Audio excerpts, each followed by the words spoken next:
দেখো কি কি আছে। একটা সুন্দর কিউট ড্রেস রয়েছে, খুব সুন্দর একটা গেঞ্জি। ওয়াও ওয়াও ওয়াও, কি কিউট, কি কিউট না? বাচ্চাদের ড্রেসগুলো, নিউ কালেকশনগুলো এত সুন্দর গন্ধ আসে না, দারুণ দারুণ দারুণ হয়েছে না? একটা সাবান রয়েছে, এগুলো আর খুলছি না, এগুলো এরকমই থাকে। একটা পাউডার রয়েছে, একটা ক্রিম রয়েছে, একটা শ্যাম্পু রয়েছে, একটা ম্যাসাজ অয়েল রয়েছে, বেবি অয়েল রয়েছে, বাহ, আর একটা বেবি চিরুনি রয়েছে। বাবা, সেদিন বলছিলাম না যে মনসোনার জন্য চিরুনি কেনা হয়নি, তো মনসোনা যে গিফট বক্সটা পেয়েছে, আর এইখানেও আর একটা ড্রেস পেয়েছে।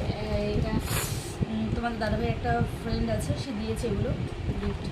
তো ভালোই হলো, মনসোনা কিন্তু পুজোর বাজার শুরু হয়ে গেছে। আমাকে একটা দিদিভাই জিজ্ঞেস করেছিল তোমরা পুজোর বাজার করেছো কিনা, তো বলি আমাদের কিচ্ছু এখনো হয়নি। মনসোনা যেহেতু ছোটো, মনসোনাকে এও দিচ্ছে অনেকেই, তো সেগুলোই হচ্ছে।